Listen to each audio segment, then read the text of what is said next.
Hi there, welcome back to my YouTube channel. My name is Sheryl Iott. I'm the author of the book Thinking and Playing Music, Intentional Strategies for Optimal Practice and Performance. And I am here today to talk about practice strategies for intermediate level musicians, specifically what I call think it, then play it.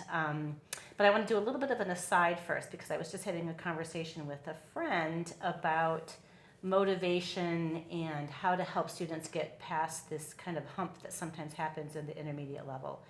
And I've also had people, as I do these presentations and talks for various conferences, ask me whether these kinds of practice strategies are really appropriate for an intermediate level musician. And I would say that yes, they are very much appropriate. And actually, if we teach these strategies to students when they're younger, they're actually going to transition into that more difficult repertoire much more easily and with much more motivation and belief in their own success. So a really important part of keeping students motivated is making sure that they feel confident that they have the tools and the ability to strategize to get through things that are difficult. So if it feels too difficult, we are much more likely to give up.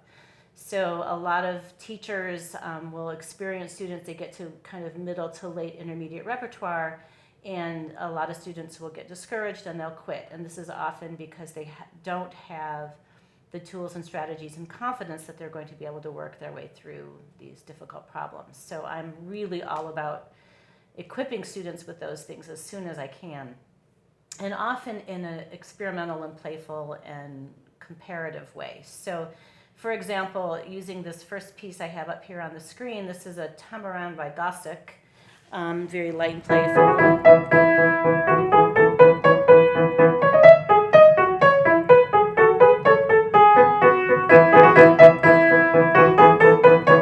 And students like it because it's buoyant and playful, and that whole first section is pretty straightforward. But there is a little bit of a trick on the top of the second page, where if we're not really careful, so we have in the first square, you'll see this pattern. So it goes to an A sharp on our second finger and back to our thumb on B. And then just a couple 16th notes later, we go, I'm going to move that up just a little bit so you can see my hand just a little bit better. There we go. So a really important thing is to teach the students to look for these things that are the same, similar, or different, and if they're similar, to do a little bit of comparing. So we might start by practicing this group, and then this group, and we might do it slowly at first just to make sure that we're doing it correctly, and then we're going to think, ya-da-da-da-dun, play it, and then think, ya-da-da-da-dun, and then we go back and forth between the two.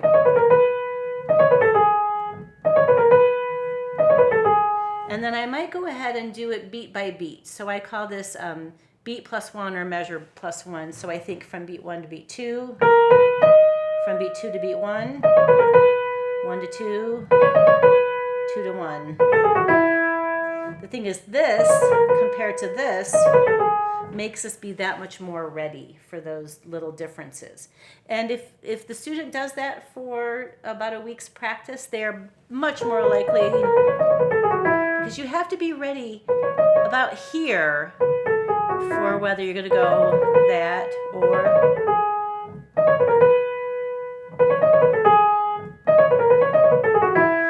and it's really easy to get distracted and do the wrong one. And so much of music is like this, where these two patterns are really close together. But if we're not prepared for what comes next, we can't get there. And we think it's because of what comes next, but it's because we weren't prepared. So this is a really good way to kind of find that. Another good example of a think it then play it practice strategy comes from this very well-known Clementi sonatina. So we have all these nice triads. So this is a really good example of what would be a different video about hunting for patterns, and I think I talked about this previously, which is why this is marked up actually from a different example. But I also use this, if you look at where that purple arrow is, as a section for Think It Then Play It.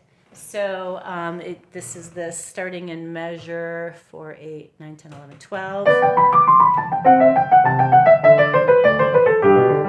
So lots of little twists and turns and things that are a little less expected than what came before.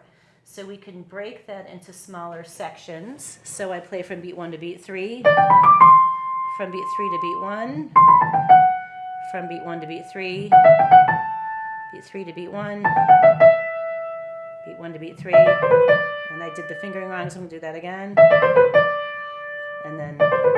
And in that little pause, I'm actually practicing the next one. So in my brain is practicing that, and then I play it. Now I practice the ya-da-da-da-dun, ya-da-da-da-dun, yeah, with the da-da-da-da-da, with the finger change. Again with the finger change. So I'm practicing being ready for that. So as I play this, I know I'm going to here, because I could just as well be going to here, but then that's wrong, right? So you can see my hand is moving with ease to that next section. And then I might make those a little bit longer. So I'll go from beat 1 to beat 1. Now this is going to take me a little bit longer to think it first.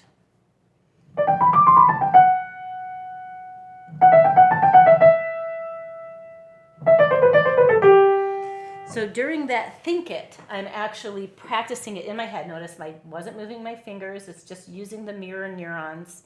It's doing that planning. And what happens is then when we go back into playing the whole thing in context, because we've practiced thinking ahead about these groups, if we've thought about something, our hands will, and taught our hands to do it, our hands will do it while we're thinking about the next thing. So it's a little bit like living in 2 time zones at once. And I find this to be very helpful. And yes, students at this level playing these types of pieces can practice like this. And in the lesson, sometimes I use 2 Post-it notes, and I move the Post-it notes and make little practice windows. But if I put a box around it and say practice from beat 1 to beat 3, from beat 3 to beat 1, they remember what that means because I took the time to do it in the lesson. Also, it's really important to notice that I always overlapped. So I didn't go from beat 1 to beat 3 and then start from the next note, because that practices in pauses. We want to make sure we don't practice in any gaps. So if I played at this note, now I'm going to start from that note, and that way we don't practice in any gaps that are going to cause problems having to kind of iron those out again later.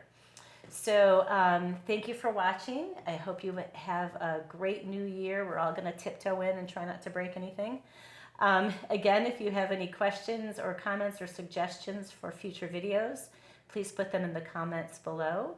And if you are interested in setting up practice coaching, I will also put my contact information so you can send me a message.